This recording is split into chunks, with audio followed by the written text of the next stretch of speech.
안녕하세요. 친환경 산업 정보를 심플하게 전해드리는 심플 에코입니다. 이번 영상은 테슬라 주가의 최근 하락세와 관련된 뉴스들, 그리고 국내에서 관련주로 여겨지고 있는 LNF와 LG 엔솔의 주요 관련 뉴스까지 좀 심플하게 정리드립니다. 먼저 테슬라 주가는 2분기 실적 발표 이후 좀 하락세를 지속하고 있는데요. 그래프에서 보시다시피 7월 18일 장중 295.26달러를 기록을 하고 8월 18일 종가 기준 215.49달러를 기록을 하면서 한 달 사이에 무려 27%가량 하락을 했습니다. 7월 19일 실적이 발표가 되었는데 이제 실적 관련된 내용 이전 영상 좀 참고하시면 좋을 것 같고 결론부터 말씀드리면 영업 마진이 좀 실망스럽게 나왔습니다. 그래서 이 부분을 한눈에 볼 수 있는 좋은 그래프가 있어서 소개해 드리고 싶은데요. 이제 테슬라의 총 마진, 또 영업 마진, 순 마진을 이제 기간별로 이렇게 그 추이를 살펴볼 수 있는 그래프입니다. 먼저 여기 이 개념부터 설명드리고 싶은데 TTM은 Trailing 12 Months라고 해서 12개월 누적 그 지표를 뜻합니다. 그래서 예를 들어서 2023년 2분기에 발표된 그 지표값이 여기 찍힌 게 아니라 그 지표를 포함해서 최근 12개월 그 누적 평균치가 찍히는 셈입니다. 그래서 뭐 1분기 같은 경우는 이 1분기 포함해서 그전 12개월 누적치 지표이고요. 그렇기 때문에 훨씬 더 안정적으로 그 해당 기업의 마진이나 영업 마진, 순마진 등의 주요 지표를 추이를 살펴볼 수 있다라고 보시면 됩니다. 먼저 눈에 띄는 점은 2022년 하반기 4분기까지는 보시다시피 영업 마진, 순 마진이 지속적으로 상승을 하고 있었죠. 하지만 2023년 들어오면서 그 누적 평균치가 지금 하락하고 있는 게 보이실 텐데요. 먼저 2분기 좀 실적 알려드리면 2분기 매출은 243억 3천만 달러, 그래서 전년 동기 대비 47% 상승을 했고 EPS 역시 0.78달러를 기록을 하면서 20% 이상 전년 동기 대비 상승을 했습니다. 하지만 가격 인하로 인한 마진이 하락을 했는데요. 이 부분이 사실 가장 우려됐었어요. 월가에서도 가장 예의주시하고 있었던 부분인데 왜냐하면 2022년 하반기부터 미국과 특히 중국에서 전기차 가격을 인하하면서 마진 압박이 있지 않을까 굉장히 우려됐었거든요. 그리고 또 한 번 인하를 한 게 아니라 좀 여러 차례 인하를 했었기 때문에 도대체 마진을 어떻게 확보할 것인데 라는 의구심이 있었습니다. 그러다가 이제 2분기 영업 마진이 9.6%를 기록을 하면서 이전까지는 두 자릿수였거든요. 그러다가 이제 좀 9.6%로 한 자릿수로 내려오면서 조금은 그 센티멘트를 깼다라고 보시면 좋을 것 같습니다. 그래서 그리고 또 이 부분에 대한 개선 포인트를 일론 머스크가 전혀 언급하지 않았어요. 그래서 뒤에서 설명드리겠지만 그런 부분 때문에 좀 실망스러운 그런 투자자들이 좀 매물을 던진 것 같고요. 이 해당 실적이 발표되고 나서 이제 월가에서는 좀 이 실적에 대한 의견이 좀 분분했습니다. 그 중에서도 테슬라의 강세론자로 알려져 있는 웨드부시의 댄 아이브스는 2분기 테슬라 마진이 최저점을 기록할 것이며 더 이상 가격 인하는 없을 것이다. 그리고 모델 3, 모델 Y에 대한 수요는 여전히 견고하기 때문에 하반기 이익 마진이 개선될 것이다 라는 주장을 했었습니다. 하지만 이 같은 주장이 무색할 정도로 테슬라는 또다시 가격을 인하하는데요. 8월 14일 발표된 기사이고 중국에서 테슬라는 모델 Y, 모델 3의 가격을 또다시 인하하겠다 발표를 했습니다. 이 같은 발표 이후에 주가가 3%대 또 추가 하락을 했고요. 사실 이 같은 부분은 실적 발표 때 그 Q&A 때 테슬라의 그 일론 머스크의 발언에서 조금 예측할 수도 있었습니다. 이제 가격 인하 계속 할 것이냐라는 그 질문에 여기 이렇게 대답을 했었거든요. 이제 좀 더 많은 전기차 생산을 위해서는 좀 그리고 더 많은 전기차들을 사람들이 구매할 수 있게끔 하기 위해서는 마진을 조금 희생할 필요가 있지 않나 라고 생각을 한다라고 언급을 했었거든요. 그 뒤에 이제 전기차 가격을 또다시 이렇게 하락을 하게 됐고 모델 Y 한 요 정도 가격, 또 모델 3는 이 정도 가격으로 인하를 하거나 보조금을 주는 그런 정책을 발표를 했습니다. 그래서 중국 디플레이션이 우려되기 때문에 전기차 또 치킨 게임이 본격화되는 거 아니냐라는 여러 가지 기사가 쏟아지고 있고요. 사실 2분기 실적 발표 이후에 테슬라 주가의 그 고평가 논란이 끊이지 않고 있었거든요. 여기 헤드라인에 보시다시피 또 골드만삭스도 다운그레이딩을 했고 또 월가의 여러 기관들이 좀 그 평가 레이팅을 낮추고 있는 상황이었습니다. 그런데 이렇게 가격 인하를 또다시 결정을 함으로써 좀 영업마진폭 감소에 대한 우려를 좀 더 부추긴 셈인 것 같아서 가장 최근 그 목표 주가는 어떤지 확인을 해 보았는데요. 마켓워치에 이제 8월 19일 확인된 자료이고 먼저 에버리지 레커멘데이션은 홀드입니다. 유지이고 에버리지 목표 주가는 252.17달러로 기록되어 있습니다. 현재 215달러이기 때문에 목표 주가보다 훨씬 더 떨어졌다라고 보시면 되고 여기서 눈여겨보실 점은 실적 발표 전후로 좀 레이팅이 어떻게 바뀌었는지 확인해 보시면 좋을 텐데요. 이제 3개월 전에는 매수 의견을 낸 기관이 19개였고 한 달 전에 이제 실적 발표 이후에는 11개로 줄어들었습니다. 그래서 지금 평균이 홀드다라고 보시면 될 것 같고요. 하지만 테슬라는 뭐 언제나 뭐 목표 주가들, 기관들의 평가대로 움직이는 그런 주식은 아니었습니다. 그렇기 때문에 꼭 이거를 100% 믿을 필요는 없지만 이제 눈여겨보실 점은 실적 전후로 기관들의 이제 센티먼트가 이렇게 달라졌다라는 부분 기억해 두시면 좋을 것 같습니다. 그래서 테슬라의 가장 우려되는 부분이 바로 이 마진 트러프라는 부분인데 이 부분 제가 이전 영상에서 간단히 좀 언급을 해드렸습니다. 그래서 월가가 사실 테슬라한테 가장 기대했던 점은 이 마진 트러프라는 개념이었어요. 그래서 마진이 저점이라는 확신을 주기를 원했습니다. 그래서 지금은 마진이 저점을 기록해 하고 있지만 미래에 더욱 놀라운 가치를 가져다 줄 거기 때문에 더 많은 차량을 판매하기 위해 마진을 희생하는 것은 합리적이고 그렇기 때문에 향후 이런 마진은 리커버리를 할 것이고 오히려 전저점보다도 더 피크를 깨고 올라갈 것이다 라는 이 부분에 대한 확신을 주기를 원했는데 우선 실적 발표 때 테슬라 그 일론 머스크는 이런 부분에 확신을 주지 않았고 사실 가격 인하를 계속할 것 같다라는 그 부분을 내포를 했었고 실제로 곧이어서 얼마 안 있어서 또 중국에서 가격 인하를 좀 단행을 했습니다.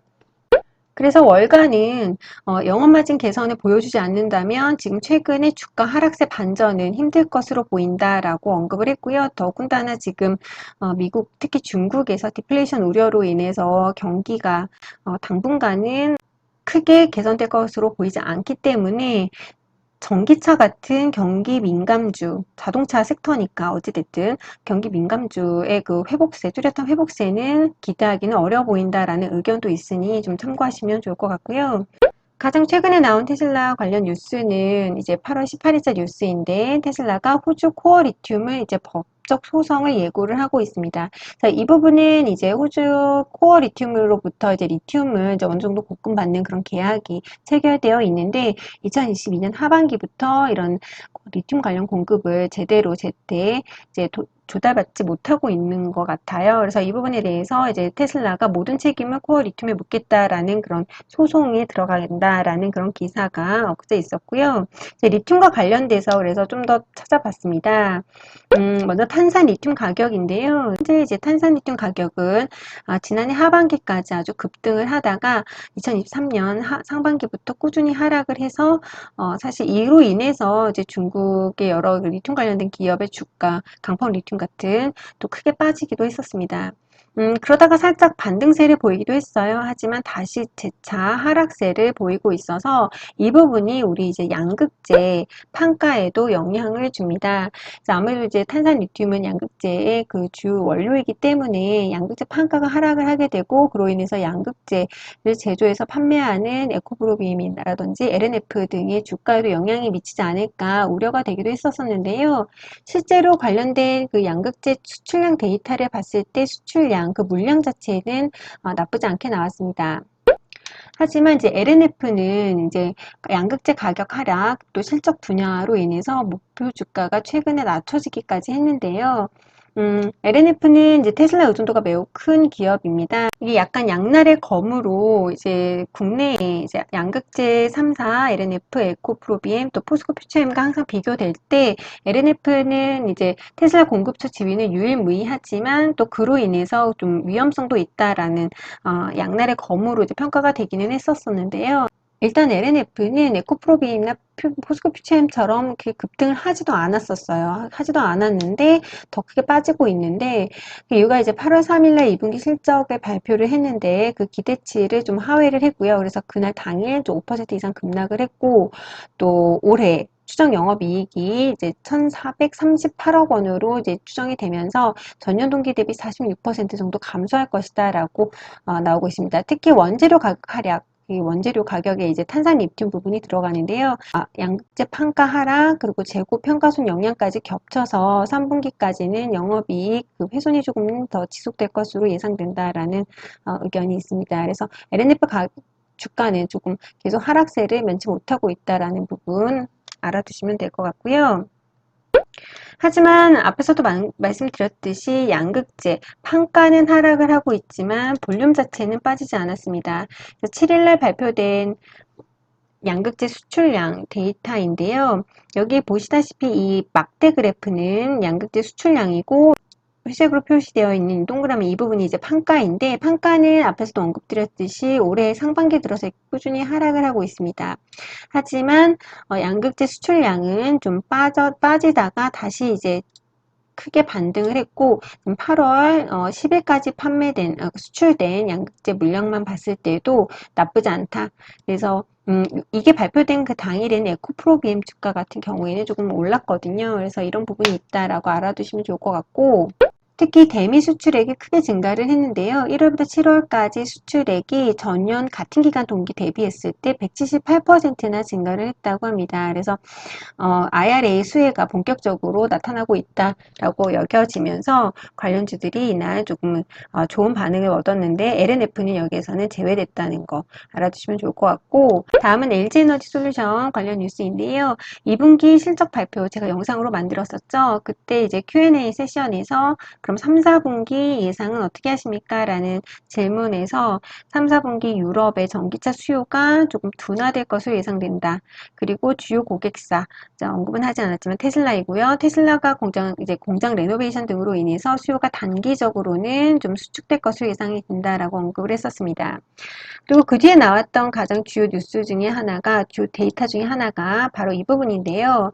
이제 비중국 시장에서 LG에너지솔루션의 점유율 증가세가 조금은 둔화했습니다. 그리고 CATL의 추격이 본격화됐다라는 부분인데, 이 부분 좀 보여드리면 SNE 리서치 자료이고, 여기 보시면 LG에너지솔루션이 중국 시장을 제외한 나머지 시장에서 전기차용 배터리 사용량으로는 점유율이 1위입니다. 이게 계속 1위였어요. 하지만 여기 2022년 점유율을 보시면 28.9%로 나와 있는데 2023년 점유율은 28.7%로 나오면서 사실 엄밀히 말하면 0.2% 소폭 감소를 했고요. 이제 볼륨으로 따졌을 때 성장률은 55.1%가 나왔습니다. 하지만 CATL 보시면 점유율이 20.5%에서 27.2%로 7%가량 크게 상승을 했고, 성장률 역시 100% 넘게 기록을 했습니다. 그리고 파나소닉이 3위를 차지하고 있고, 4위, 5위 우리나라의 이제 SK온과 삼성 SDI가 차지하고 있는데요. 보시다시피 점유율이 SK온 같은 경우는 오히려 좀 줄어들었고, 삼성 SDI 역시 점유율이 소폭 감소를 했습니다. 그래서 비중국 단에서 이제 CATL의 추격이 본격화됐다라고 보시면 되고, 중국 CATL은 리튬 인산철 LFP 배터리 부분을 본격적으로 이제 생산하고 있는 그런 기업이거든요. 그래서 이에 대해서 이제 권영수 LG에서 부회장은 우리 배터리 업계도 이 LFP 배터리 수요를 잘 알고 있고, 이에 대해서 좀 열심히 준비하고 있다라고 최근 밝혔다고 합니다. 끝으로 국내 2차 전지 관련해서 짚고 싶은 부분이 바로 수급 분산과 꺾이지 않는 공매도 부분인데요. LNF, LG엔솔 포함해서 포스코 또 에코프로 계열사 시총이 보름 새 31조 증발했다는 기사가 있습니다. 많이 이미 느끼시고 계실 거예요. 또 바이오, 또 반도체 혹은 초전도체 같은 그런 급등하는 테마주 등으로 이제 좀 수급이 분산이 되면서 최근 2차 전지 좀 수급 영향이 있었다라는 부분이 있었고, 또 무엇보다도 더 문제는 저는 개인적으로 이제 공매도 부분이라고 생각을 하는데요. 8월 19일자 공매도 잔고를 한번 확인해 봤더니 공매도 잔고 그 기준으로 나래비를 세웠을 때 1위 LG에너지솔루션, 2위 포스코홀딩스, 3위 포스코퓨처엠이 차지하고 있습니다. 그래서 여전히 상위권에 이제 공매도 물량이 2차 전지에 좀 집중되어 있음을 확인할 수 있었고, 또 이 부분이 주가에는 좀 안 좋은 영향을 끼치고 있는 것으로 보이고 있습니다. 이상 테슬라 주가의 최근 하락세 관련된 뉴스들 좀 정리해 보았고요. 이번 영상도 마음에 드셨다면 구독, 좋아요 눌러주시고 영상 끝까지 시청해 주셔서 감사합니다.